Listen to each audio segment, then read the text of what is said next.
Hello dear student. आज हम BTech civil engineering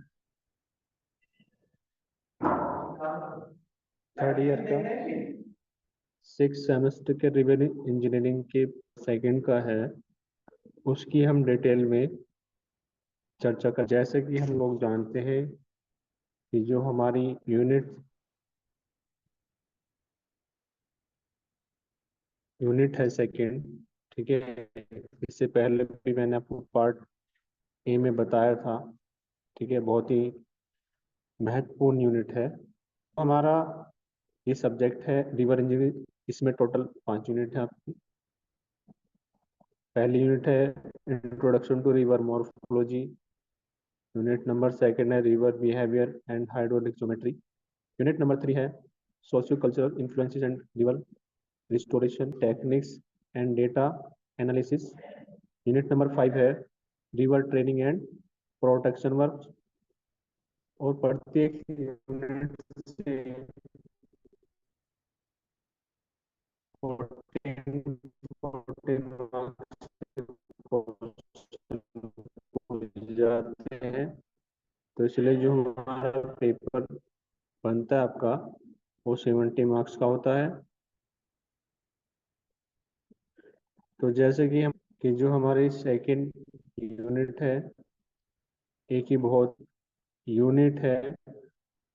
यदि हम इसको एग्जाम के देखें, हर साल इस यूनिट से आते हैं आपका। तो जैसे कि हमारा क्वेश्चन नंबर फर्स्ट है, वो है behaviour, define the behaviour of river. ये क्वेश्चन आपका 2016, 17, 17, 18, 22 और 23 में पूछा गया है। क्वेश्चन नंबर 2 है explain the river channel pattern. ये क्वेश्चन भी हमारा 2013, 14, 17, 18, 20, 21 में पूछा गया है। क्वेश्चन नंबर 3 है explain the straight river channel pattern. ये क्वेश्चन भी हमारा 2013, 14, 17, 18, 20, 21, और इस बार भी इसके आने की जो संभावना है वो ज़्यादा है। Question number 4, describe the causes of meandering. ये क्वेश्चन 2014, 15, 18, 19, 20, 21 में पूछा गया है। क्वेश्चन नंबर 5 है explain the characteristics and shape of meanders. ये क्वेश्चन भी हमारा काफी महत्वपूर्ण है, कई बार एग्जाम में पूछा गया है। क्वेश्चन नंबर 6 है right about delta formation and control. ये क्वेश्चन हमारा 2020, 21, 22, 23 और 25, 26 के सेशन में भी आने की इसकी संभावनाएं ज्यादा है। और क्वेश्चन नंबर 7 है discuss factors affecting type shape and progress of delta. ये क्वेश्चन भी हमारा 2014, 15, 18, 19, 20, 21 और 23, 24 में पूछा गया है। काफी महत्वपूर्ण क्वेश्चन है, बार बार एग्जाम में रिपीट हुआ है। और मैं आपको बताना चाहता हूँ कि जो ये जो क्वेश्चन है हमारा कि रिवर चैनल पैटर्न की यदि मैं आपसे बात करूं, ठीक है, तो एक हमारा स्ट्रेट होता है, एक ब्रेडेड है और तीसरा मिंडरिंग है। इन तीनों चैनल से ही आपको एक चैनल हर बार एग्जाम में देखने को मिलेगा। और जो कि मैंने आपको लास्ट में बताया है कि जो हमारा डेल्टा फॉर्मेशन और कंट्रोल होता है, ठीक है, ये थ्योरेटिकल क्वेश्चन होते हैं, ठीक है। न्यूमेरिकल आने की संभावना बहुत कम होती है, और जो न्यूमेरिकल आ सकता है मैंने आपको स्लाइड में लास्ट में दिया हुआ है। तो ये क्वेश्चन भी लगभग लगभग 1 साल 2 साल छोड़कर एग्जाम में बार बार पूछा जा रहा है।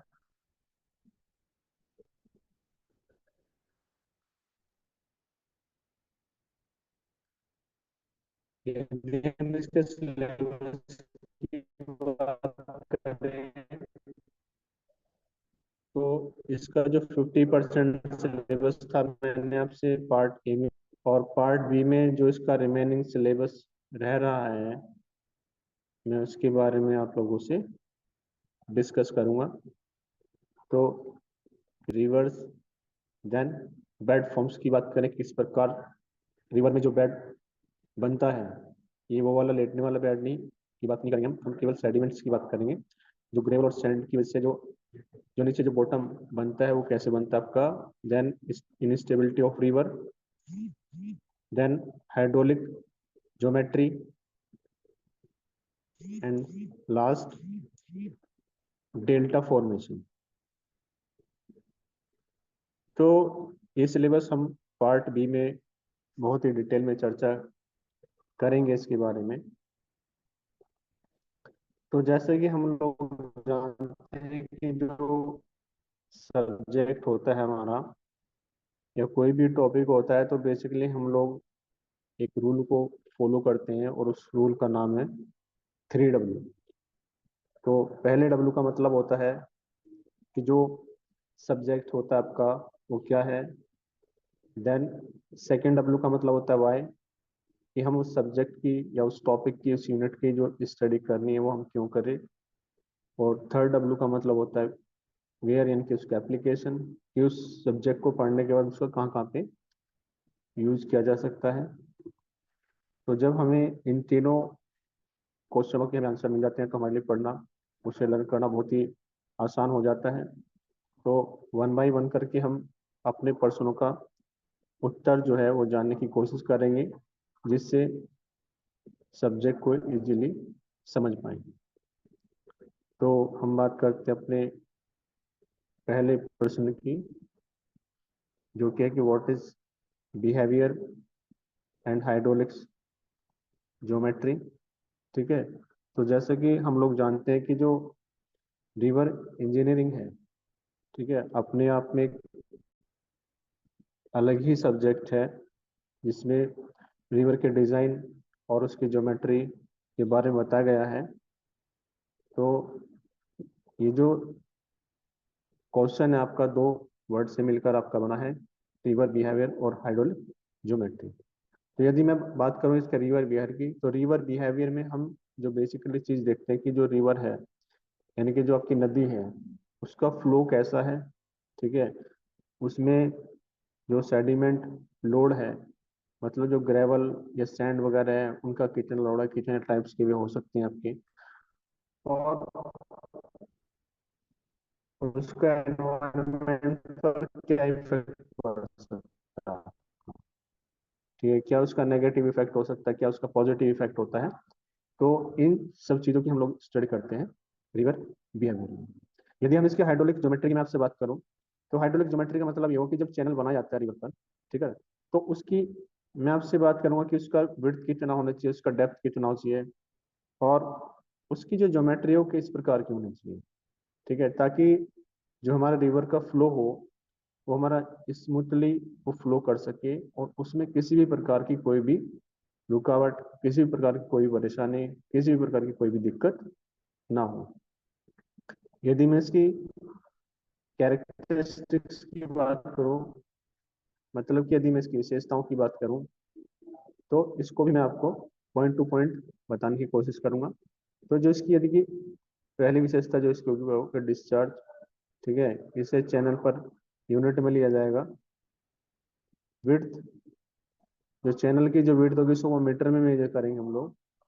और जो डेप्थ होगी, जिसे मीन वाटर डेप्थ कहते हैं, इसको मीटर में मेजर करते हैं। वेलोसिटी, ठीक है, तो जो वेलोसिटी वाटर की होगी उसकी मीन वेलोसिटी को कंसिडर किया जाएगा। स्लोप, यानी कि जो रिवर का जो चैनल होगा, नदी का जो चैनल होगा, उसके स्लोप की भी हम वहाँ पर चर्चा करेंगे। सेडिमेंट लोड, तो यहाँ पे बात करेंगे कितना अमाउंट जो है सेडिमेंट का वो नदी के पानी द्वारा वो ट्रांसपोर्ट किया जा रहा है।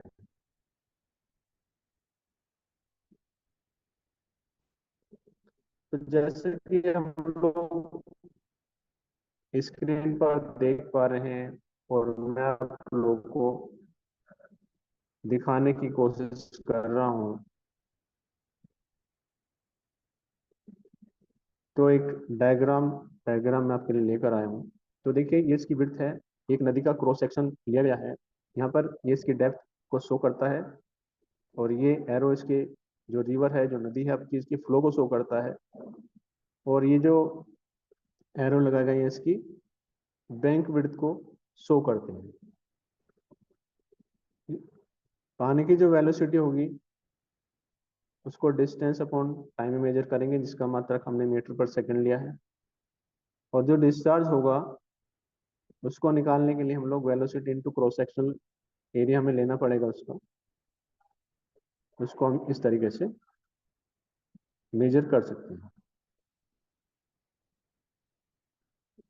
अब जो हमारा सेकंड क्वेश्चन आता है कि जो हम सब्जेक्ट पढ़ रहे हैं, जो यूनिट पढ़ रहे हैं, और जिस यूनिट का नाम है river behaviour and geometry and hydraulic geometry, तो यानी कि इसको पढ़ने का जो रीजन है वो क्या है, तो उसके कुछ निम्नलिखित कारण है, जैसे कि मैंने आप लोगों को स्क्रीन पर मेंशन किया है। पहला इसमें प्रेडिक्शन फ्लड रिस्क। तो पहला कारण तो ये है कि आपने देखा होगा कि आपदा के समय जब फ्लड आ जाता है, बाढ़ आ जाती है, तो उसको प्रेडिक्शन करने के लिए कि कितना फ्लड, बाढ़ आने पर कितना उसका हाइट बढ़ सकता है, तो इसका प्रेडिक्शन किया जा सकता है फ्लड आने से पहले। देन रिवर इंजीनियरिंग मैनेजमेंट, तो इसमें बताया जाता है कि जो रिवर इंजीनियरिंग जो प्रोजेक्ट होता है, जिस समय रिवर बनती है, तो उसमें जो वहाँ पे जो डैम बनाने होते हैं उसकी डिजाइनिंग किस प्रकार होनी चाहिए, किस प्रकार उसको मैनेज किया जाना है, इन सब चीजों की स्टडी करते हैं रिवर इंजीनियरिंग एंड मैनेजमेंट।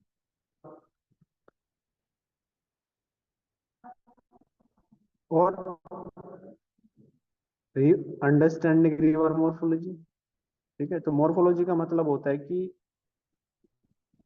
जो रिवर है, हमारी जो नदी है, उसकी भौतिक जो विशेषताएं होती हैं उसकी स्टडी करना। जैसे आप विड्थ की बात कर लीजिए, उसकी डेप्थ की बात कर लीजिए,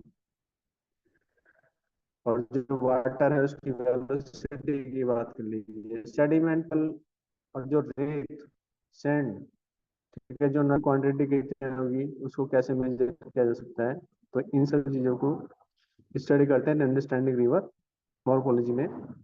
देन हैबिटेट स्टडीज। तो हैबिटेट स्टडीज का मतलब होता है कि जितने भी जीव, ठीक है, आपके पानी में रहने वाले, नदी में रहने वाले, उनका हैबिटेट, जो उनका विकास, तो उन पर किसी भी प्रकार का कोई भी नेगेटिव इफेक्ट ना पड़े। ठीक है, तो इस वहां पर स्टडी करते हैं। वाटर रिसोर्स प्लानिंग, जैसे कि हम लोग जानते हैं कि जब कोई रिवर चीजें वहां पर प्रायोरिटी पर रखी, नीड्स के लिए कितना, जो हमारे चलते हैं वहां पर कितना वाटर रिक्वायर पड़ता है, एग्रीकल्चर क्षेत्र होता है हमारा, तो उसके हिसाब से जो चैनल होता है हमारा, उसके डिजाइन, तो ये सब चीजें हम लोग देखते हैं एंड प्लानिंग के अंदर।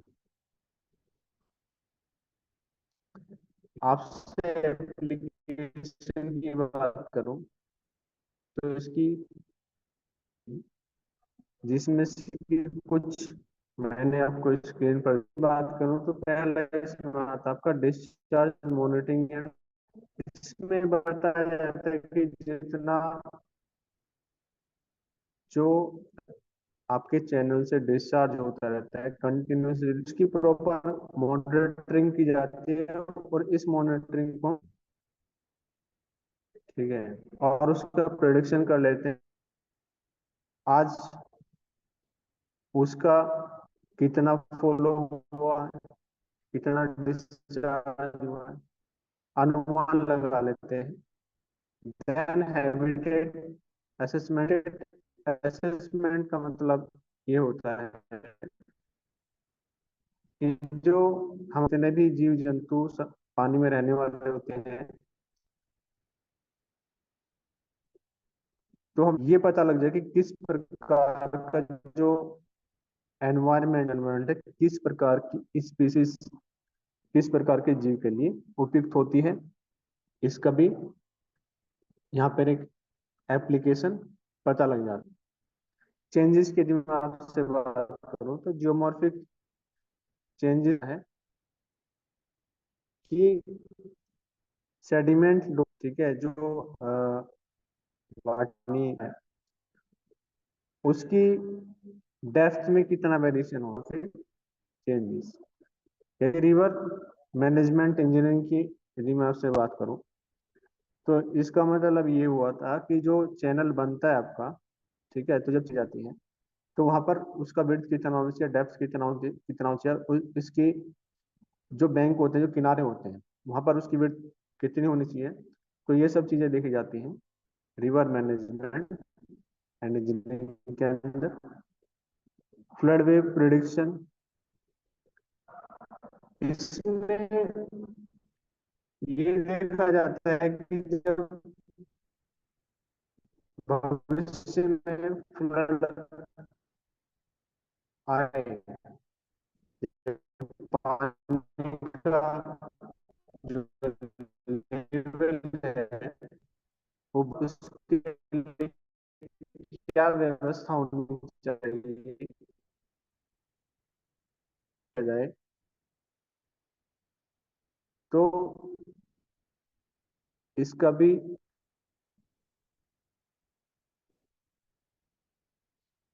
बात करता हूँ अपने सिलेबस, जिसको कहा जाता है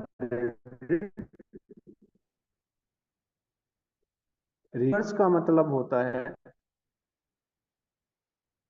कि जब कोई, और आपने पिक्चर्स भी, कि जब कोई नदी पहाड़ों से तो अपने विभिन्न शाखाओं चली जाती, जगह जगह से उसमें छोटी छोटी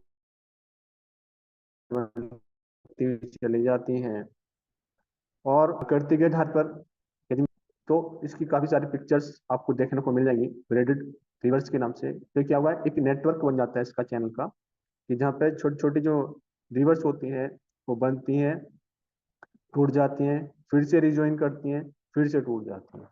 तो एक ये नेटवर्क, एक जाल बन जाता है आपका, जिसको ब्रेडेड रिवर कहा जाता है। तो जैसे कि आप लोग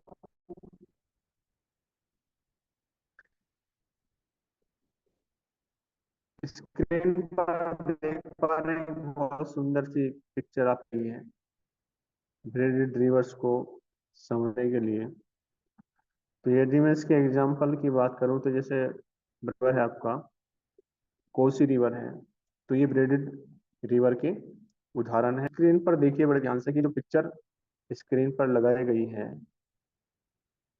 मैं थोड़ा जूम कर लेता हूँ उसे, ठीक है। तो जूम करने से आपको पिक्चर भी थोड़ा सा अच्छी नजर आ रही हुई है स्क्रीन पर, तो मैं बताने की कोशिश करना चाहूंगा आपको। तो ये जो आप देख रहे हैं ऊपर से जो नदी आ रही है इस प्रकार से, ठीक है, इस जगह जगह से स्प्लिट हो गई है। आप देखिए यहाँ से स्प्लिट हुई, यहाँ से आ गई, तो बीच में क्या है, सेडिमेंट है। फिर यहाँ से स्प्लिट हुई, यहाँ से गई, फिर इस प्रकार आगे जाकर फिर छोटी छोटी धाराओं में बढ़ गई, फिर बीच में सेडिमेंट आ गया आपका, फिर से आगे चल गए। तो ये मतलब ये देखिए नेटवर्क सा बन गया है, ठीक है। यहाँ से आई, फिर बीच में आपका सैंड आ गया, तो फिर यहाँ से निकलती हुई आ गई। तो इस प्रकार ये जो एक नेटवर्क बना हुआ है, इस नेटवर्क को ही ब्रेडेड रिवर यानी कि जिन नदियों में इस प्रकार का नेटवर्क पाया जाएगा, आपको एक जाल सा देखने को मिलेगा छोटी छोटी धाराओं का, छोटी छोटी नदियों का, उसे हम ब्रेडेड रिवर कह सकते हैं। और ऐसा इसलिए होता है क्योंकि जब पहाड़ी से आपकी नदी आती है, धरातल पर मैदानी क्षेत्र में आने की कोशिश करती है, तो उसके साथ बड़े बड़े पार्टिकल्स होते हैं, ठीक है, जो चट्टानें होती हैं, उनके इरोजन होने के कारण जो पार्टिकल्स होते हैं वो यहाँ पर इकट्ठा होने लगते हैं, जिसको सैंड ग्रेवल्स वगैरह जो होती हैं इकट्ठे होने लगते हैं, तो जगह जगह एक खूब से बन जाते हैं, एक ढेर सा बन जाता है, जिसके कारण जो पानी होता है, जो रिवर का पानी होता है, उसको प्रॉपर एक स्ट्रेट वे नहीं मिल पाता, तो उसे क्या करना पड़ता है, वो कहीं साइड से निकल जाता है। फिर से जब साइड में हुप आ जाता है आपका, तो फिर दूसरी साइड से इस प्रकार वो फ्लो करने लगता है, तो इस प्रकार का ये क्या बन जाता है कि नेटवर्क बन जाता है आपका, ठीक है, जिसको ब्रेडेड रिवर कहा जाता है। और डायग्राम के माध्यम से समझना इसको बड़ा ही आसान होता है। यदि आप इसे थ्योरी में पढ़ोगे तो शायद आप इसकी आधी चीजें भूल ही जाओगे। यहाँ पर भी मैंने आपके लिए एक छोटी सी और बड़ी सुंदर सी पिक्चर आपको लगाई है समझाने के लिए। ये ब्रेडेड रिवर को एक्सप्लेन करती है पिक्चर भी। यहाँ पर ये इसका फ्लो दिखाता है, और ये जो ब्लू कलर में है ये वाटर है आपका, ठीक है। जगह जगह इसमें जो हुप्स बने हुए हैं ये इस प्रकार के, इसमें ग्रेवल सैंड वगैरह हो सकते हैं, जो जगह जगह ढेर लगे होती हैं आपकी, ये सब पानी के साथ फ्लो करके नहीं ग्राउंड पर ही आते हैं आपके। और जब पानी को रास्ता नहीं मिल पाता, उसका लेवल थोड़ा डाउन होता है, तो इसके साइड से जब निकलने लगता है, तो इस प्रकार का एक नेटवर्क यहाँ बन जाता है, ठीक है, जिसको ब्रेडेड रिवर कहते हैं। तो ये ब्रेडेड रिवर है, ठीक है। यदि मैं आपसे इसके बेड फॉर्म की बात करूँ, बेड फॉर्म का मतलब कोई ये नहीं कि कोई मैं किसी लेटने वाले बेड की बात कर रहा हूँ आपसे। बेड का मतलब होता है कि जो नदी होती है आपकी एक, यदि मैं और शुद्ध हिंदी में आपसे बताऊं और बहुत ही आसान शब्दों में इसमें आपसे बताने की कोशिश करूं, तो जैसे मान लीजिए एक नदी है, ठीक है, और इस नदी का जो आधार होता है, तो आपने देखा होगा कि जब नदी में पानी इस प्रकार से फ्लो करने लगता है, वाटर फ्लो करने लगता है, तो उस वाटर के अंदर हमारे सेडिमेंट्स होता है। सेडिमेंट्स का मतलब होता है जैसे पत्थरों के टुकड़े उसमें हो सकते हैं, ठीक है, रेत सैंड उसमें होता है। तो क्या होता है कि वो इस वाटर के मूवमेंट के कारण वो नीचे की तरफ, जब पहाड़ी क्षेत्र से मैदानी क्षेत्र की तरफ बढ़ते हैं, ठीक है, तो वो क्या करते हैं, धीरे धीरे धीरे धीरे वो बॉटम पर इकट्ठा होने लगते हैं, ठीक है। तो हम उसी बॉटम की बात कर रहे हैं, कुछ तो उसे बॉटम को बोल देते हैं रिवर बेड, ठीक है। और वहां पर जिस प्रकार से वहां पर जो सेडिमेंट होता है आपका, जो ग्रेवल सैंड वगैरह होता है, वो जिस प्रकार वहां पर इकट्ठा होने लगता है, तो उसकी भी अपने कुछ विशेष प्रकार की आकृति बन जाती है। तो ऐसी आकृति जो बन रही है, उसका भी आगे जाकर कुछ क्लासिफिकेशन दिया गया है, ठीक है। तो नीचे वाला जो बॉटम है उसको बोल देता है रिवर बेड, ठीक है। और बनता किसके कारण है वो, जो सेडिमेंट होता है आपका, उसके ट्रांसपोर्ट के कारण होता है आपका, ठीक है। और पानी कैसे बहता है, पानी बहता है अंडर ग्रेविटी, ठीक है। जब स्लोप उसे मिलता है, तो अंडर स्लोप वो बहता हुआ चला जाता है। तो मैं आपको दिखाना चाहूंगा, जैसे कि आपको एक स्क्रीन पर मैंने एक पिक्चर दिखाई है, और इस पिक्चर के द्वारा हम इसे समझने की कोशिश करेंगे। तो ये एक रिवर का बेड है, और ये जो हुप आप देख रहे हो, ठीक है, ये सेडिमेंट है। कोई भी स्टूडेंट बार बार एक शब्द हमारे पास आ रहा है, सेडिमेंट सेडिमेंट सेडिमेंट। तो सेडिमेंट है क्या, सेडिमेंट का मतलब ये होता है कि इसमें सैंड भी हो सकता है आपका, इसे रेत बोल देते हैं। इसमें छोटे छोटे पत्थर के टुकड़े भी हो सकते हैं, ग्रेवल्स हो सकते हैं, ठीक है। तो ये इनका क्या होता है, इनका एक मिक्सचर होता है जो पानी के साथ रहता है। तो जब ये जगह जगह हूप्स बना लेते हैं, तो उसके कारण कुछ आपने देखा होगा, जैसे रेगिस्तान राजस्थान में यदि बात करें तो वहां पे जब आंधी तूफान आते हैं तो रेत क्या होता है कि एक जगह से दूसरी जगह उसका मूवमेंट हो जाता है। तो जिसके कारण वहां आपको उसके अलग अलग आकृति देखने को मिलती है, कहीं रेत के टीले आपको देखने को मिले, कहीं बिल्कुल फ्लैट मिलता है। ठीक है। तो इसी प्रकार यही सेम कंडीशन आपके पानी के अंदर होती है, रिवर के अंदर होता है आपका। तो वहां पर भी उसका सेडिमेंट के ट्रांसपोर्ट होने के कारण उसकी जो आकृति होती है वो विभिन्न प्रकार की आपकी होती है। इरोजन और डिपोजिशन जो प्रोसेस होता है आपका, जमाव और कटाव, ये दोनों साथ साथ होते हैं। ये भी इसका एक पिक्चर जो कि मैंने आपको स्क्रीन पर दिखाया है, ये भी एक इसका पिक्चर है। तो देखिए पड़ेगा, और जगह जगह डिपोजिशन होने के कारण सेडिमेंट का, तो इसका जो रास्ता होता है, जो इसे का पाथ होता है, वो बिल्कुल स्ट्रेट ना होकर वो छोटी छोटी रास्तों से होकर निकलने लगता है। ठीक है, जिसको ग्रेडेड रिवर कहते हैं।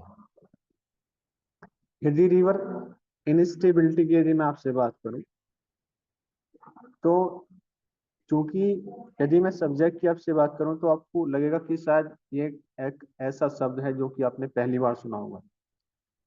लेकिन जब हम कोई किसी शब्द का मीनिंग जानने की कोशिश करते हैं और उस घटना को रियलाइज करने की कोशिश करते हैं तो हमें लगता है कि शायद हम ये चीजें बहुत पहले से जानते हैं। तो रिवर इनस्टेबिलिटी का मतलब होता है कि आपने जो रिवर देखी होगी, ठीक है, तो रिवर के जो दोनों किनारे होते हैं, तो अत्यधिक पानी के वेग के कारण वो क्षतिग्रस्त हो जाते हैं, चाहे वो बाढ़ आने या फ्लड आने से आए हो। ठीक है, या उसका अन्य कोई कारण भी रहा हो, तो जिसके कारण उनकी जो चौड़ाई है वो धीरे धीरे बढ़ती चली जाती है। ठीक है, तो रिवर के किनार को जो क्षतिग्रस्त होना, ठीक है, तो वो हमारा रिवर इनस्टेबिलिटी कहलाता है। मैंने आपको एक छोटा सा यहाँ डायग्राम दिखाया है स्क्रीन पर लगाकर। तो ये एक रिवर इनस्टेबिलिटी का एक उदाहरण है जो कि आप स्क्रीन पर देख सकते हो। इन किनारों का कटाव होना ही रिवर इनस्टेबिलिटी कहलाता है, जिसके कारण रिवर का जो नेचर होता है वो चेंज हो जाता है। और दो छोटे छोटे फोटोग्राफ्स मैंने आपको यहाँ पर भी दिखाने की कोशिश की है। एक फोटोग्राफ आपका ए है और एक आपका फोटोग्राफ बी है। आप दोनों में ही देख पा रहे होंगे कि जब बाढ़ आ जाती है उसका वेग अत्यधिक ज्यादा होता है, तो जिसके कारण उसके जो दोनों सिरे होते हैं, उसके जो किनारे होते हैं नदी के, ये कटने लगते हैं, जिसके कारण ये मिट्टी में गिरते हैं। और जब ये पानी आगे जाकर फ्लो करने लगता है तो धीरे धीरे जब ये पानी आपका, ये जो सेडिमेंट है जो ट्रांसपोर्ट होता है आपका आगे जाकर, ये क्या होता है, ये डिपोजिशन होने लगता है, जगह जगह हुप्स बस में बन जाते हैं। और जब ये पानी इनके साइड से होता हुआ जाता है आपका, तो एक यहाँ पर एक नेटवर्क बन जाता है जिसे ब्रेडेड रिवर कहते हैं। ठीक है, और ये जो कटाव हुआ है इसका साइड से, ठीक है, इसको बोलते हैं रिवर इनस्टेबिलिटी। तो इन दोनों ही फोटोग्राफ में रिवर इनस्टेबिलिटी दिखाई गई है, इसको ही रिवर इनस्टेबिलिटी कहते हैं। ये क्वेश्चन करीब करीब 4 से 5 बार एग्जाम में बार बार पूछा गया है। अब यदि मैं इसके फैक्टर्स की बात करूं, इसके कारकों की बात करूं कि ऐसे कौन कौन से फैक्टर्स या कारक होते हैं आपके जो रिवर इनस्टेबिलिटी को बढ़ावा देते हैं, ठीक है, तो उनको मैं वन बाय वन कर आपको समझाने की कोशिश करूंगा। तो सभी स्टूडेंट्स स्क्रीन पर ध्यान से देखने की कोशिश करेंगे। तो पहला जो फैक्टर है वो होता है आपका फ्लो डायनामिक्स। फ्लो डायनामिक्स का मतलब होता है कि जब पानी का जो वेग होता है वो अत्यधिक होता है, ठीक है, जिसके कारण जो साइड वाले किनारे होते हैं वो कटने लगते हैं। आप देख पा रहे होंगे स्क्रीन पर, साइड से किनारे जो होते हैं आपके वो कटने लगते हैं, जिसके कारण यहाँ से कटाव होता है और उसका वो ट्रांसपोर्ट हो जाता है दूसरी जगह के लिए। ठीक है, इरोजन भी होगा, आगे जाकर उसका डिपोजिशन भी होता है। तो इसको हम बोलते हैं flow dynamics. Then sediment load. तो जब कटाव होता है तो जिसके कारण जो सेडिमेंट होता है, मतलब कि जो सैंड है, ग्रेवल्स है, उनकी मात्रा अत्यधिक होती है। तो अधिक मात्रा में जो सेडिमेंट होता है वो ट्रांसपोर्ट हो जाता है एक जगह से दूसरी जगह तक। Bank resistance. यदि मैं बैंक रेजिस्टेंस की बात करूं, बैंक का मतलब यहाँ पर है कि जो नदियों के जो किनारे होते हैं उनके प्रतिरोधक क्षमता की यदि मैं बात करूं आपसे, तो यदि वो किनारे सॉफ्ट सोइल के बने हैं, क्ले के हैं, सैंड के हैं, बेड रॉक के हैं, तो ऐसा होने से क्या होता है कि जब बाढ़ आ जाती है, आपने जनरली देखा होगा, आप जब नदियों को आपने बारिश में किनारों से देखा होगा कि जब बाढ़ आने लगती है तो क्योंकि मिट्टी, क्ले, सैंड ये सॉफ्ट होते हैं, तो जिसके कारण उनका कटाव अत्यधिक हो जाता है। तो यदि बैंक आपका सोइल का, सैंड का बना हुआ है, तो वहां पर उसके साइड से जो कटने की जो संभावनाएं हैं, ठीक है, जो इरोजन है उसके होने की संभावनाएं अत्यधिक रहती हैं। वेजिटेशन की यदि मैं आपकी बात करूं, तो वेजिटेशन का मतलब यहाँ पर कोई साग सब्जी से नहीं है। वेजिटेशन का मतलब है यहाँ पर घास फूस से। तो नदियों के किनारे जो घास फूस होती है, यदि उसकी मात्रा कम होगी तो सीधी सी बात है वहां पर मिट्टी का कटाव अत्यधिक होगा।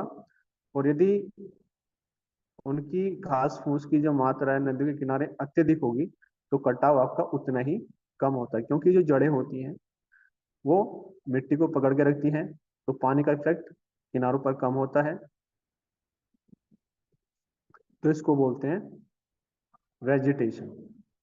यदि मैं ह्यूमन एक्टिविटीज की यदि बात करूं, तो ह्यूमन एक्टिविटीज का मतलब होता है कि जब आपने देखा होगा जब डैम बनते हैं, ठीक है, तो वहां पर डैम बनने के कारण वहां पर अत्यधिक क्या होता है, वहां कटाव किया जाता है, ठीक है।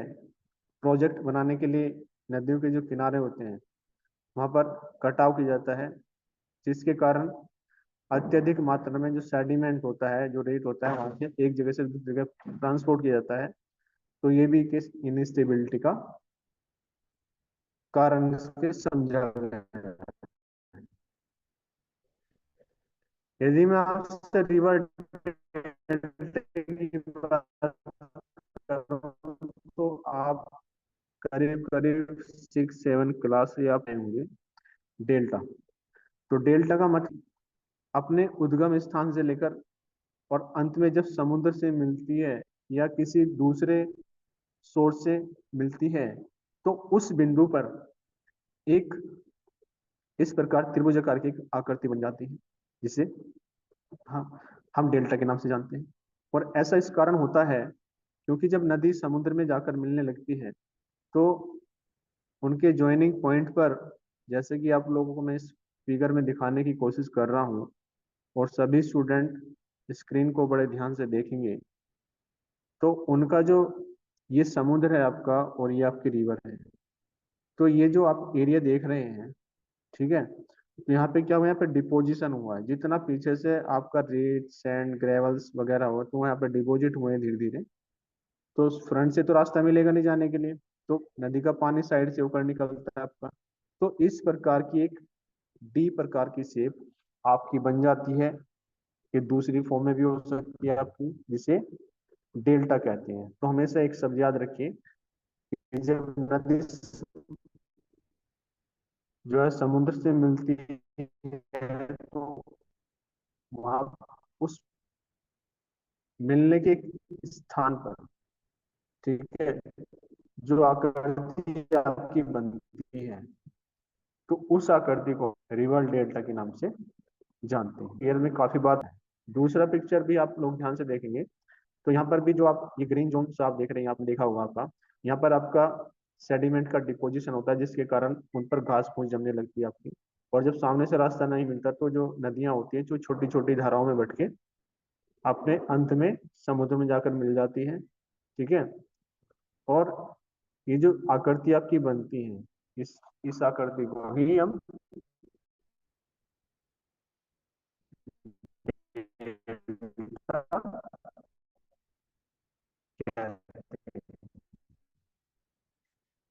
यदि मैं आपसे बेड फॉर्म्स की बात करूं कि बेड फॉर्म क्या होती है, तो बेड, अब आप मुझसे प्रश्न पूछेंगे कि क्या होती है, कि बाढ़ द्वारा जो लड़ाई होती है, ठीक है, जब बाढ़ आती है नदियों में, तो नदियों द्वारा मिट्टी का ट्रांस क्षेत्र में आकर जम जाती है, वो आपकी एलुवियल सॉइल होती है, बहुत ही उपजाऊ मिट्टी होती है। तो नदी का जो बॉटम होता है आपका, आपने देखा होगा, तो सेडिमेंट डिपॉजिट होने के कारण उसकी कुछ विशेष प्रकार की आकृति होती है, जिसे हम बेड फॉर्म, यानी कि बेड, जितना कि एग्जाम के पॉइंट ऑफ आपका आपका प्लेन बेड, एक आता है रिपल, और एक होता है ड्यून्स। तो मैं आपको ये फिगर के माध्यम से समझाने की मैं कोशिश, अपना जो ध्यान है, अपना जो कंसंट्रेशन है, तर देखने मात्र से ही आप लोग समझ में होता है। जो सैंड ग्रेवल्स होते हैं बिल्कुल इस प्रकार से सेट हो जाते हैं आपके। ठीक है। तो पानी बिल्कुल वाटर होगा, बिल्कुल स्मूथली फ्लो करेगा, इस प्रकार की प्लेन होगा, उसमें किसी प्रकार को कोई भी बैंड नहीं पाया जाएगा। तो आपने एक शब्द सुना होगा हेक्सा। हेक्सा का मतलब उसके ब्लेड होते हैं, इसी फॉर्म में जमा होने लगता है नदी के बॉटम पर। तो इस प्रकार की जो आकृति, जो फॉर्म बनती है, उसे रिपल रिपल पैटर्न कहते हैं। ठीक है। और यदि मैं ड्यून्स की आपसे बात करूं, तो ड्यून्स में क्या होगा आपका, कि जब नदी फ्लो करती है तो जगह जगह से हूप्स बन जाती हैं आपकी। ठीक है। पहले यहाँ पर सेडिमेंट इकट्ठा होता है, फिर बीच में एक गैप आता है, स्लोप आता है आपका, फिर यहाँ पे, तो इस प्रकार की एक जैसे छोटे छोटे पहाड़ी सी बन जाती है आपकी। तो इस प्रकार की इरोजन डिपोजिशन होने के कारण कुछ इस प्रकार की, उसके जो नीचे वाला जो सरफेस होता है, जो बॉटम होता है नदी का, कुछ इस प्रकार की आपको आकृति वहां पर देखने को मिलती है, जिसे ड्यून्स कहते हैं। ये आपकी ड्यून्स ही होते हैं आपके। ठीक है। जो जगह जगह इस प्रकार से डिपोजिशन और इरोजन होने के कारण आपके बनते हैं।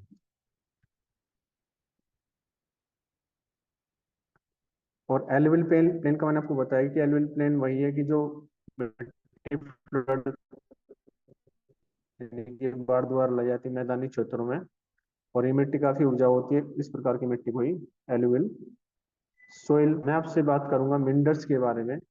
मैंने आपको पार्ट ए में भी बताया था, जो मिनरल की, यहाँ पर मैं आपके लिए ऐसा न्यूमेरिकल लेकर आया हूँ जो पिछले 3 से 4 सालों में पूछा गया है, और वो तभी संभव है करना जब आपको मिनरल्स का पता हो। तो मैं मिनरल्स की आपको बात करूंगा। ठीक है।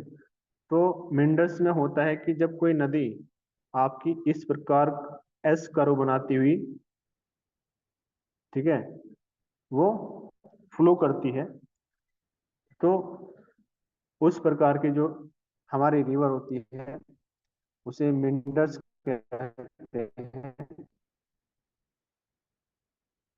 ऊपर की तरफ जाती है तो क्लॉकवाइज होती है, और जब नीचे की तरफ आती है तो एंटी क्लॉकवाइज बैंड बनाती है। तो इसका कारण क्या होता है, इसका जो कारण है वो ये होता है कि जब वाटर फ्लो करता है, तो इरोजन और डिपोजिशन होने के कारण, ठीक है, उसकी जो शेप होती है वो कुछ, जो एस होता है हमारा, उसकी प्रकार की बन जाती है। तो एक डायग्राम ये वाला लगाया गया है आपके लिए, बहुत ही सुंदर डायग्राम है। स्क्रीन पर देखेंगे, ये पहाड़ से यहाँ पे निकली हुई है, और इस प्रकार इसकी जो आकृति है वो यहाँ पर बनी हुई है, इस प्रकार की इसमें आकृति बनी हुई है। इसको ही, इस पैटर्न को ही हम लोग मिंडर्स रिवर के नाम से जानते हैं। एक 3D फोटो में आपके लिए लेकर आया हूँ जो सैटेलाइट से लिया गया है। फिर देखिए जो रिवर है कुछ इस प्रकार आपका फ्लो कर रही है, ठीक है। तो यहाँ पर भी कुछ इस प्रकार की एक आकृति आपको इस प्रकार से देखने को मिल रही है। तो ये जो रिवर है हमारी, ये मिंडर्स रिवर कहलाती है। इसमें कुछ बेसिक टर्म्स इसमें पूछी जाती है, जैसे कि एक होता है आपका मिंडर लेंथ, एक होता है आपका मिंडर विड्थ। तो मिंडर लेंथ जो होता है इसको एम एल से डिनोट करते हैं, ठीक है। इसका मिंडर लेंथ, मिंडर विड्थ और रिवर विड्थ, इसको समझने के लिए हम ये जो डायग्राम है इसको ध्यान से देखेंगे। तो जैसे कि आप लोग स्क्रीन पर देख रहे हैं, ये आपका एक मिंडर रिवर है। तो यहाँ से जहाँ से इसका एक राउंड पूरा होता है, ठीक है, ये टोटल लेंथ आपकी मिंडर लेंथ एमएल से डिनोट करते हैं। इसके बॉटम से लेके इसके यहाँ जो, यहाँ पे इसका लेवल हो जाता है आपका यहाँ के, इसको मिंडर विड्थ बोलते हैं। इस डायग्राम की जो हाइट होती है आपकी, और जो नदी की जो एक्चुअल विड्थ होती है उसको हम रिवर विड्थ बोलते हैं, जिसे कैपिटल डब्ल्यू से भी डिनोट करते हैं। तो न्यूमेरिकल के पर्पज से इनकी कुछ न्यूमेरिकल वैल्यूज भी होती हैं आपकी। आपका एम एल बराबर 53.25 अंडर रूट क्यू। क्यू का मतलब है डिस्चार्ज, जिसको क्यूबिक मीटर पर सेकंड में लिया जाता है।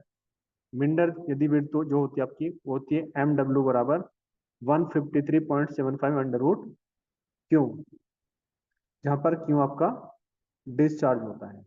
और यदि मैं आपसे रिवर विड्थ की बात करूं, तो रिवर विड्थ को कैलकुलेट करने के लिए W बराबर 8.87 अंडर रूट क्यू होता है, और क्यू का भी सेम वही मीनिंग है, डिस्चार्ज, ठीक है। तो इसके साथ हम एक क्वेश्चन में आपके लिए लेकर आए हैं जो 2013, 14, 17, 18 और 18, 19 इस बार भी आ जाए। ये क्वेश्चन एक्चुअली फॉर्मूला बेस्ड है, इसमें आपको डिस्चार्ज की वैल्यू दी जाती है, और बाकी जो 3 वैल्यू को निकालनी पड़ती है वो तब निकाल पाएंगे जब आपको उनके फॉर्मूले याद होंगे। तो क्वेश्चन है हमारा, compute the meander length, meander width and river width of a river in floodplain when discharge passing through is 81 cubic metre per second. तो सॉल्यूशन दिखाना चाहूंगा आप लोगों को। तो क्वेश्चन में दिया गया है कि जो डिस्चार्ज होता है हमारा, क्वेश्चन में आपको दिया गया है, कई बार 81 दिया गया है, कहीं पर 49 दिया गया है आपको, ठीक है। एक क्वेश्चन में 49 भी है, ठीक है। तो मतलब ये कि जब डिस्चार्ज की आपसे बात करें तो इसका मतलब होता है क्यू, और क्यू हमारा है 81 क्यूबिक मीटर प्रति सेकेंड। अब क्वेश्चन में हमसे पूछा गया है मिंडर लेंथ, मिंडर विड्थ और रिवर विड्थ के बारे में। तो फॉर्मूला जो हमारे पास होता है मिंडर लेंथ का वो होता है एम एल बराबर 53.25 अंडर रूट क्यू। तो क्यू का वैल्यू कितना है क्वेश्चन में, 81। तो 81 को जब यहाँ पर आप पुट करोगे, ठीक है, तो उसका जो आंसर है आपका वो कैलकुलेट केएलसी से करने पाएगा आपका 479.25 मीटर। यदि मैं मिंडर विड्थ की आपकी बात करूं, तो मिंडर विड्थ का जो फॉर्मूला हमारा वो है एम डब्ल्यू बराबर 153.75 अंडर रूट क्यू, ये, ठीक है। तो यदि हम लोग क्यू की वैल्यू पुट कर देते हैं, क्यू का वैल्यू जो क्वेश्चन में दिया है 81 है आपका, ठीक है। तो 153 अंडर रूट 81, और वैल्यू निकल कर आ जाएगा आपका 1383.75 मीटर। यदि मैं रिवर विड्थ की बात करूं, तो रिवर विड्थ के लिए जो कि जस्ट मैंने आपको अभी अभी एक फॉर्मूला बताया था, वो होता है W बराबर 8.87 अंडर रूट क्यू, और अंडर रूट क्यू की जो वैल्यू है वो कितनी है आपकी 81, ठीक है। तो 8.87 अंडर रूट 81, और जब हम इसे कैलकुलेटर से सोल्व करते हैं तो इसका आंसर निकल कर जाता है आपका 9.83 मीटर। ये क्वेश्चन करीब करीब आपका 3 से 4 बार पूछा गया है, क्योंकि जनरली ये जो यूनिट है आपका, यदि इसमें से क्वेश्चन बनेगा आपका, तो मान लीजिए क्वेश्चन आपका जस्ट यही होगा। वो इतना कर सकता है कि जहां पर क्वेश्चन में आपसे 81 दिया गया है, वहां पर आपको 100 भी दे सकता है, 49 दे सकता है, आपको कुछ भी दे सकता है, केवल डिस्चार्ज की वैल्यू चेंज होगी। बाकी वैल्यू निकालने के लिए आपको इन तीनों फॉर्मूलों का पता होना बहुत जरूरी है। और मैं आपसे ये भी बताना चाहूंगा कि आप सभी स्टूडेंट इन तीन फॉर्मूलों को जरूर याद करें, क्योंकि जो क्वेश्चन है, इस क्वेश्चन की कीमत केवल ही तीन फॉर्मूले हैं। यदि आपको तीन फॉर्मूले आते हैं तो आप क्वेश्चन कर लोगे, ठीक है, क्योंकि सिंपल क्वेश्चन है, आसान क्वेश्चन है, इसमें कोई इतनी बड़ी डिजाइनिंग का कोई वर्क भी नहीं है। केवल आपको वैल्यू पुट करनी है और वैल्यू पुट करने से आपको बहुत अच्छे मार्क्स मिलेंगे। जहां आपको करीब 15 मिनट लगते हैं क्वेश्चन करने में, यदि इस क्वेश्चन की आप प्रैक्टिस कर लेते हो करीब करीब 5 मिनट में बड़े आराम से इस क्वेश्चन को आप कर पाओगे और आपको मार्क्स भी बहुत ही अच्छे मिलेंगे।